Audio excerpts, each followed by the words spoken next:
안녕하세요. 변방 목사의 아침 묵상 2021년 12월 16일 벌써 12월 달도 절반이 지나고 있습니다. 오늘 아침 멀리 또 다녀올 길이 있어서 이렇게 영상 묵상을 사무실에서 하지 못하고 집에서 찍게 됩니다. 오늘은 이사야 10장 1절로 4절 말씀을 통해서 약자 코스프레 이런 제목으로 함께 말씀 묵상의 은혜를 나누겠습니다. 저는 주님의 꿈을 가지고 도전하는 사람입니다. 주님 오실 때까지 이렇게 도전자로서 주님이 원하시는 길을 만들어가는 사람이 되고 싶습니다. 그러나 이런 도전하는 삶은 수시로 벽을 만납니다. 아무리 해도 이렇게 어떻게 할 수 없는 그런 벽을 만나게 되고 그 벽 앞에 주저앉고 절망하게 되는 거죠. 그 절망스러운 벽을 만날 때 고민합니다. 이거 어떻게 넘어갈 수 있을까? 어떻게 하지? 그렇게 하다 보면 더 막막해지고 급 두려움이 몰려와가지고 정말로 막 힘들어집니다.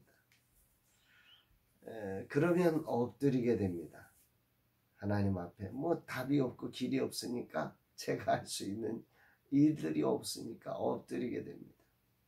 나의 유일하신 힘이신, 나의 유일한 길이신, 나의 유일한 지혜이신 그 전능하신 하나님 앞에 엎드려서 기도하다 보면 마음의 안개가 걷히면서 희망의 어떤 하늘 생각이 이렇게 떠오르기 시작합니다. 뭔가 모르는 마음에 막 힘이 생겨나고 하늘 지혜가 생겨납니다. 그래서 막 일어나서 또 말씀 앞에 서게 됩니다. 말씀의 그 거룩한 길을, 말씀의 그 기준을 다시 한번 붙잡게 됩니다. 그렇게 하나님의 기준을 가지고 하나님의 꿈을 향해서 그 하나님이 주신 힘으로 다시 한번 또 도전의 자리에 또 서게 됩니다. 이것이 저의 삶의 사이클인 것 같습니다. 오늘 젊은 세대 사역자들을 어떻게 세울 것인가를 향한 대안을 찾아 오늘 신학대학을 찾아서 오늘 또 두드립니다.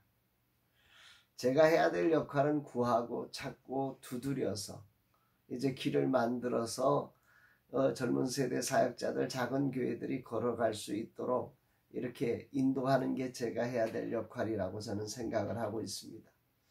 아니, 라마나요시 걷는 길은 도로가 포장된 이미 난 길이 아니라 구하고 찾고 두드려야만 뭔가 조금씩 길이 나는, 그래서 다음 사람들이 걸어갈 수 있고 달릴 수 있는 길을 만들어가는 것이 우리 라마나요 선교회가 존재하는 이유고 걸어가야 할 길처럼 생각이 됩니다.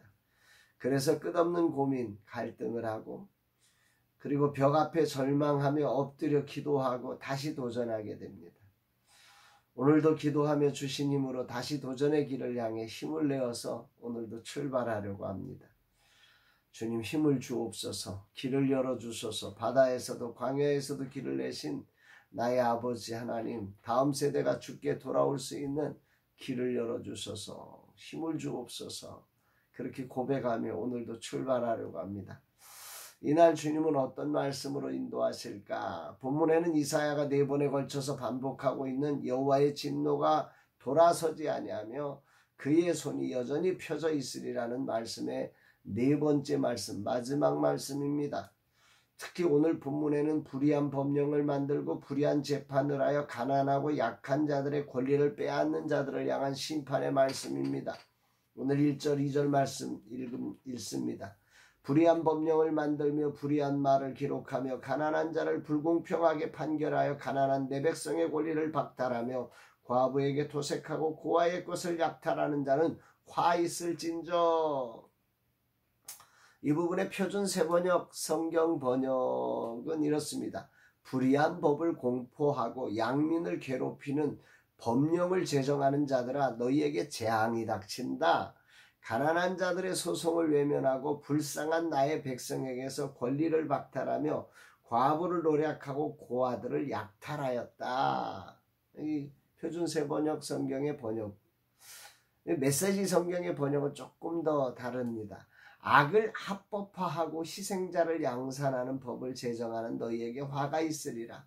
가난한 이들을 비참하게 만들고 내 빈궁한 백성에게서 존엄을 앗아가며 힘없는 과부들을 이용하고 집 없는 아이들을 착취하는 법을 만들다니 심판날 너희가 무슨 할 말이 있을까? 참 이 번역본이 저는 개인적으로 참 좋다 생각을 합니다. 여기 그 메시지 성경의 번역본이 뭔가 통찰력을 주는 번역이 하나 있습니다. 악을 합법화하고 희생자를 양산하는 법. 희한하죠? 법이 생겼다는 것은 선을 조장해야 되는 거잖아요. 법을 생겼다는 것은 희생자가 없어야 되는 거잖아요. 그러기 위해서 법을 만드는 거잖아요. 근데 희한하게도 악을 합법화하고 희생자를 양산하는 법을 제정한다는 거예요. 어떻게 이런 일이 있죠? 한번 생각해 보세요.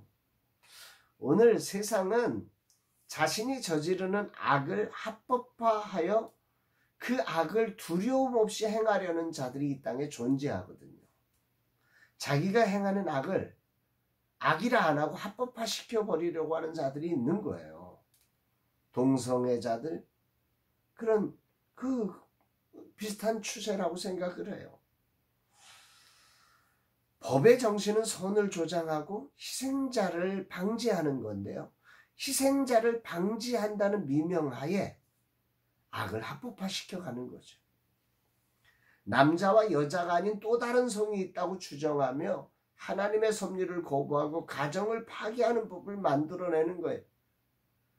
가정을 유명무실하게 만들어 놓는 법을 이게 약자를 위한 법이라고 말하는 거예요. 약자 코스프레를 하면서 이런 법을 만들어서 가정을 희생시켜 버리는 거죠. 이 엄청난 일들이 벌어지고 있는 거예요.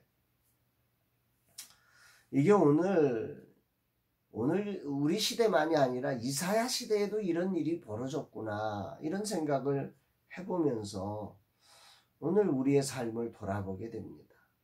진실로 약하고 고통하는 백성을 이용하지 않고 그들의 편에 서서 정말 그들을 위한 법을 만들고 선을 조장하며 희생자를 줄여가는 법을 집행해야 하는데 왜 이런 말도 안 되는 일을 벌일까요?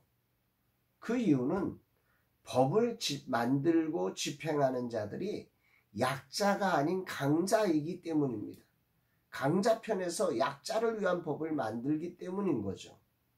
이게 무슨 말이냐면 강자 편에서 약자를 위한다고 말할 때 그 얘기는 무엇이냐면 자기가 더 강해지려고 하는, 약자를 위하는 게 아니라 자기를 더 강화시키기 위해서 약자들의 힘을 얻기 위한 그런 법을 만들어 버리는 거죠. 그러니까 이건 더 강자를 더 강하게 만들어 놓는 법이 되는 거죠. 오늘 대한민국에서 일어나는 많은 법령이 지금 국민을 위한 법령이기보다는 강자가 자기의 표를 얻기 위해 더 힘센 권력을 쥐기 위한 수단으로 법령이 만들어지고 그것을 위해 법을 집행하기 때문인 것이죠. 성탄에 오신 주님은 자신의 왕의 자리를 내려와 우리와 같이 되시기 위해 말구에 나셨는데 오늘의 왕은 약자를 위한다고 자신의 집을 더 화려하게 바꾸고 자신의 자리를 더 안전하게 만들고 자신을 더 편하게 만들고 있는 것입니다. 약자를 위해서 자기의 집이 더 화려해져야 된다는 거, 자기의 힘이 더 많아야 된다는 거죠. 자기가 더 편해야 한다는 거예요. 그래 국민들을 실험용으로 만들고 국민들을 정말로 희생자를 만드는 거죠. 오늘 이런 자들을 향해 하나님은 선지자를 통해 심판을 하십니다. 3절 4절 벌하시는 날과 멀리서 오는 환난 때에 너희가 어떻게 하려느냐? 누구에게로 도망하여 도움을 구하겠으며 너희의 영화를 어느 곳에 두려느냐?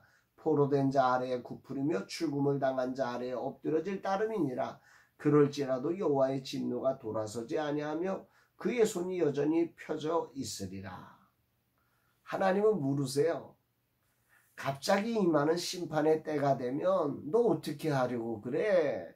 그렇게 물으시는 거죠. 사람은 오늘의 자리가 영원할 것이라는 착각을 합니다. 아니, 자신은 예외일 것이라는, 나는 그런 심판 안 당해, 나는 이렇게 있으면 안전할 거야, 이런 착각을 하고 사는 거예요.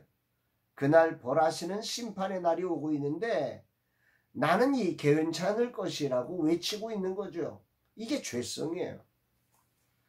한 번 죽는 것은 사람에게 정해진 것이고 그 후에는 심판이 있다는 성경의 증언처럼 인생은 반드시 자신이 뿌린 삶의 씨앗을 거둡니다.